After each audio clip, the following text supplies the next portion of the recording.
Ngayong araw na ito, magluluto tayo ng bulanglang na gulay. Ayan, may mga sangka pa tayo. Dito po nakatago yung mga gulay natin. At sisimulan na po natin. Ayan. Magpakulo muna tayo ng tubig. Ayan, edit muna tayo ng tubig. Ayan. Katapos na, hintay lang natin na kumulo ng konti para mailagay na natin yung mga ingredients. Ayan. Ingredients natin, medyo kulang nga eh. Meron po tayong talong, okra, ayan. Tsaka patula. Ayan, patula. Tsaka kulang pa ng ingredients, kalabasa. Ayan, wala tayong kalabasa, kundi ito na lang muna. Halo na lang natin to. Tsaka kamatis. Ilagay na natin yung kamatis natin. Ayan. Tayo natin na kumulo.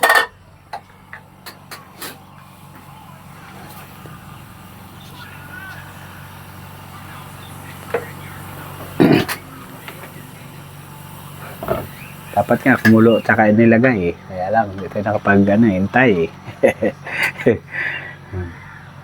Kulang yung ingredients natin. Ayan. Pero pwede na yan. Pang konsumo lang naman. Meron po tayong alugbati. Ayan. Meron po tayong alugbati oh. Tsaka dahon ng malunggay. Ayan. Antay lang po natin at para ilagay yung mga ingredients natin.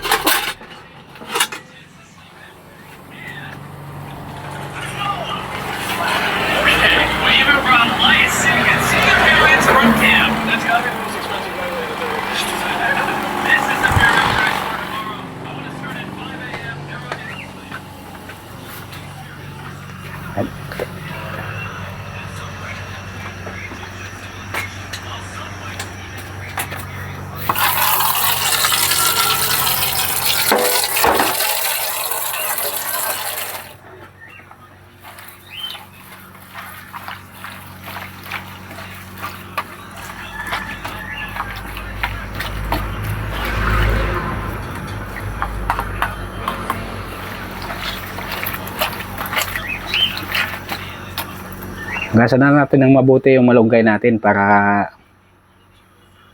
matanggal yung mga dumi-dumi. Usok, hindi kaya usok ng mga sasakyan. Yan, dumidikit din dito eh. Kaya ugasan natin ng mabuti. Ayan. Tabayan na natin at malapit na siyang kumulo. Pag kumulo na yung ating tubig, ayan, lalagay na natin yung ating mga gulay. Ayan. Sa mga mahilig magluto dyan ng gulay, ay abang-abangan nyo naman na subaybayan yung aking pagluto ng gulay. Kaya lang, kulang-kulang tayo ng ingredients. So, pwede na rin yan. Pang ano lang naman, pangkain lang naman para sa atin. At meron po tayong nihanda dito na sikreto na ingredients. Sikreto. Ay yung pinaka-secret ingredients natin na parang palasa. Ito yung Knorr. Ayan, Knorr chicken cubes. Ayan o. Kung anong gusto nyo, yung isda o magic sarap, yun pwede naman yon.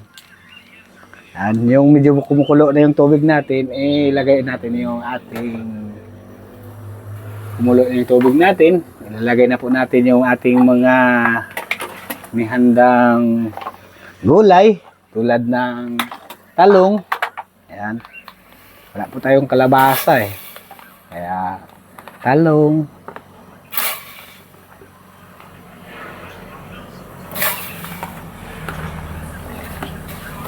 Tsaka okra. Ayan, halos magkasabay-sabay lang yan sila bago maluto. Kaya sila na yung sinabay natin. Ayan. Hintayin lang natin na kumulo ng konti at isusunod na natin yung ating patula. Mas masarap sana kung mayroon pa yung yung gabi. Ayan, mas masarap talaga yung may gabi. Ayan, hintayin lang natin na kumulo pa ng kunti at medyo ano na yung gulay natin. Mga natin para hindi naman siya sobrang overcook. Ayan. Ito ang takip natin. Ayan. Abangan na natin ng kunti. At ito ay napakasustansya na gulay.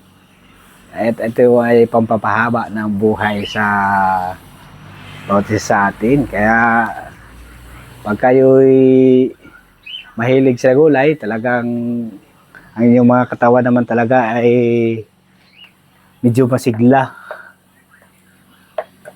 Hindi lang medyo, masigla talaga kasi gulay yung kinakain natin eh. Ayan.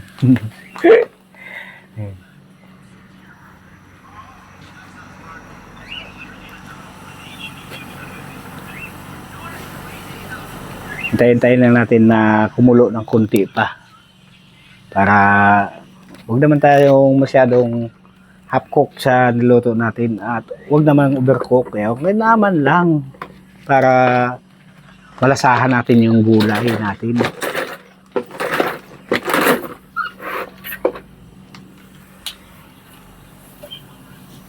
Pangit naman pag overcook yung gulay natin, di ba? Wala na tayong pampalapot, kaya mas maganda sana pag may gabi. Gabi pang halo yan. Maganda sa, ayan. Yan yung sinasabing bulang lang.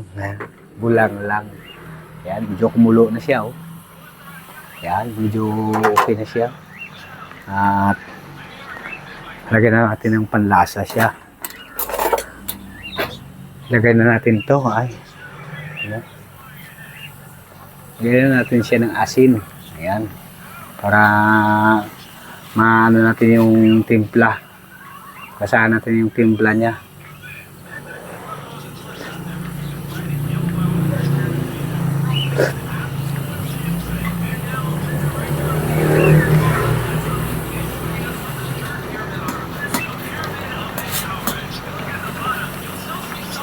Ayan, medyo luto-luto na yung ano. Luto na yung ano natin.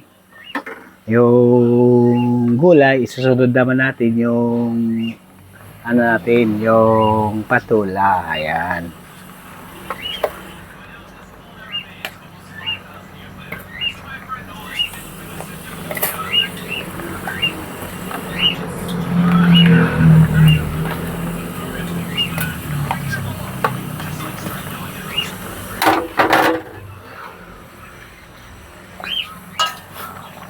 Kaya natin siya na kumulo ka ng isang kulo pa para mailagay na natin yung gulay natin na talbos ng malunggay at saka talbos na alugbate. Ayan.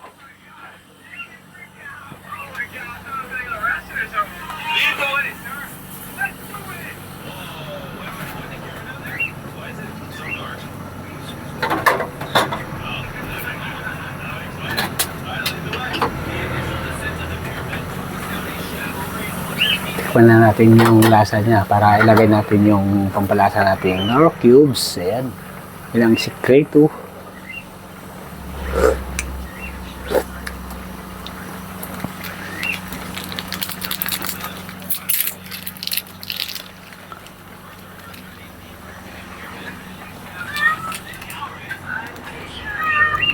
Ito ang sikreto ng masarap na luto.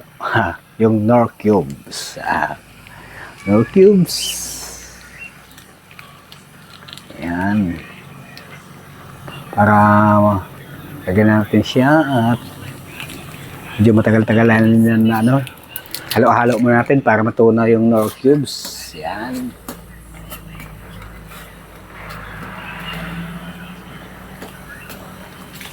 Hindi pa luto yung ano. No? Ayan. Tikman na po natin ang ating bulanglang na gulay. Wow, lasa. At halo na po natin yung ating alugbate.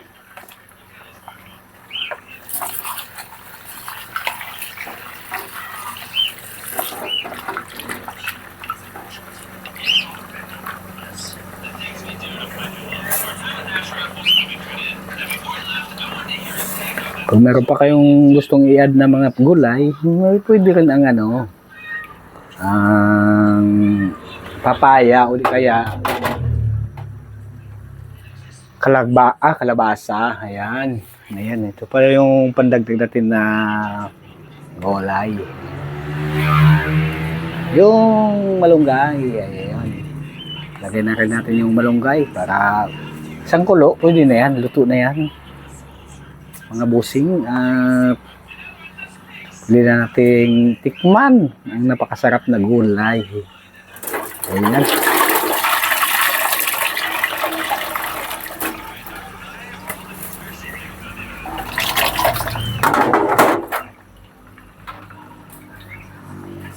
Dikit kasi yung dikit kasi yung ng daw ng malunggay.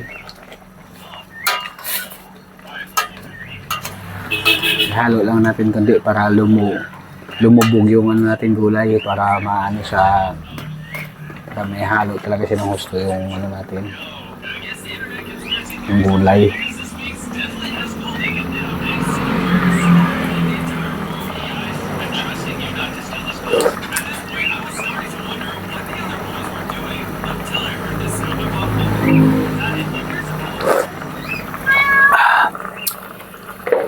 Ayan, masarap na siya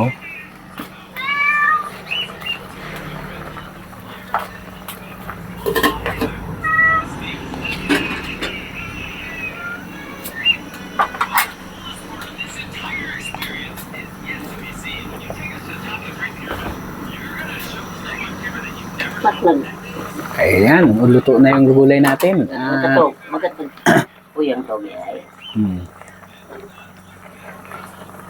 Napakasarap na gulay, naluto natin,